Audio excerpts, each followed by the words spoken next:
This is the Mojave Desert. It's 94 degrees. It's only 8:30 in the morning. Temperature yesterday was 114. This is our second last state, having come through Illinois, Missouri, Texas, New Mexico, Arizona. Nevada is where we are now. And we're on what is effectively our last full day, 2,000 miles. And this is the last day of actually putting distance down. What an amazing place to do it. The Mojave Desert has just been amazing, beautiful, breathtaking. But as I say, this is our last run and our second last state. And our last state is this one, California. California or bust.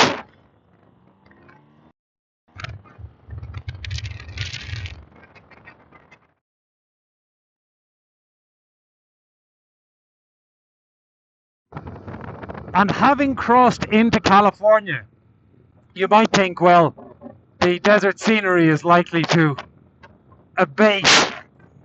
It's like driving across Saturn. We've just dropped down from a high elevation through winding mountain pass. We're coming into a small town, but everything has this grey purple haze.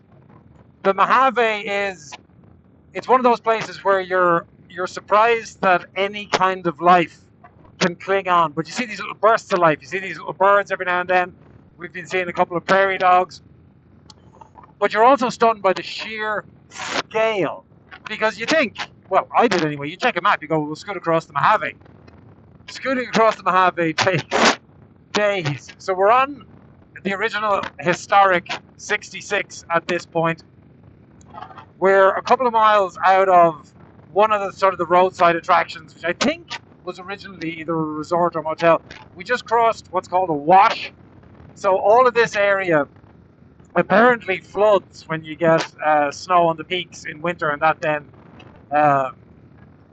melts and creates significant problems for flooding. So you have all these dry riverbeds, all these washes where the floodwaters can get control. I've talked about this a couple of times, but it is one of the impressive things, is the scale of transport. These trains here in the distance, I did a rough tot on one that went past us, 125-ish carriages, each carriage double stacked with a 40-foot container unit. So that's 250, 260 individual containers being pulled by 4 separate locomotives, and that's not even the biggest train that we've seen. You just get used to seeing trains that stretch as far as the eye can see. The guys have gone on ahead. I'm just going to catch them up. We're coming, I think this is the town. We were supposed to be about 3 miles outside, but we're inside California, and I think today has an odd bittersweet feel to it, because there's a bit of excitement about, the big final day. We go into Santa Monica, there's a police escort. I'm told we ride in a fairly tight formation. You see in the center of this train, by the way, the 3 locomotives in the center, and then you have your head locomotives down this end, or vice versa. I think it's actually going possibly in that direction. So yeah, this is the spot, Royce. But the reason there's a bittersweetness is because it's coming to an end, and you can kind of feel it coming to an end, but it comes to an end at some peak. Look at where we're riding through. Roy's Motel and Cafe, one of the central spots on Route 66. If you look up any of the sort of the Route 66 guidebooks, you're going to see Roy's Motel and Cafe mentioned on it. Some of our group are already in there. We'll just pull up and join the guys. And a nice cold water would be just the thing at this point. There's Lou. And there's Philip. And there's Brendan. And there's Ollie. And there's Niall. And who's up behind? See, that's how you know you're in the middle of the Mojave Desert and it's 100 degrees Fahrenheit. It's probably going to climb into 110, 115.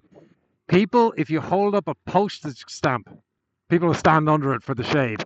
It is properly hotter than the hinges of hell. And it's only going to get toastier. And as you can see, everybody's in the gear. And what happens is when you park up like this, because you can't get all of the bikes into the shade, your gear sits in the heat.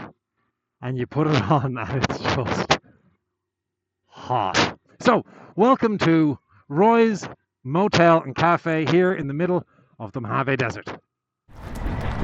This is Bakersfield, California. It could also be Glendale, I'm sketchy. I'm nearly sure it's Bakersfield.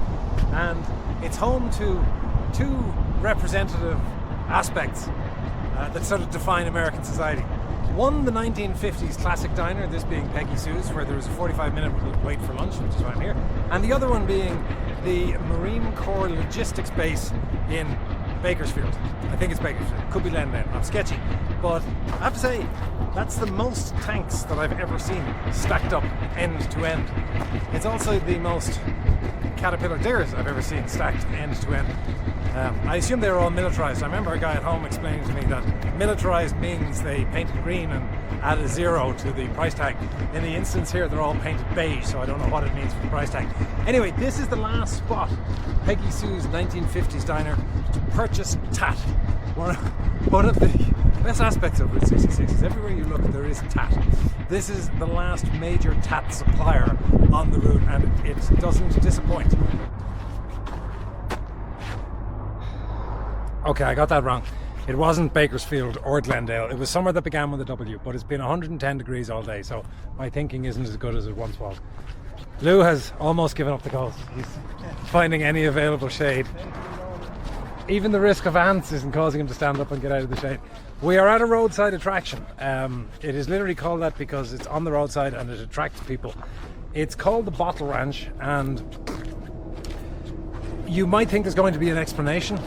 There isn't one. To use that awful phrase, it is what it is. You're witnessing it. It is somebody dedicated a huge amount of effort to welding mounts for bottles. Now, the one thing in this that did attract me is a very nice cast iron pot. This one. And it's got, if you know stove pots, see? It's got that design so things condense on it and drop down if you're doing pot roast. It's actually a very nice piece of cast iron. But I feel it's inappropriate to steal a stranger's cast iron, so I won't.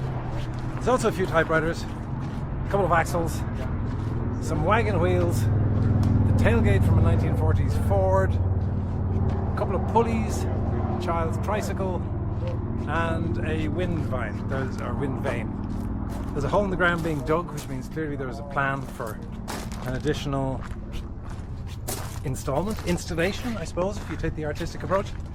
So this is the Bottle Ranch. We're heading for Glendale this evening, the end of our sort of last major day on the road, and then tomorrow is a relatively early morning start, and we are being, I believe, police escorted to the Santa Monica Pier. Ladies and gentlemen, I give you the Bottle Ranch.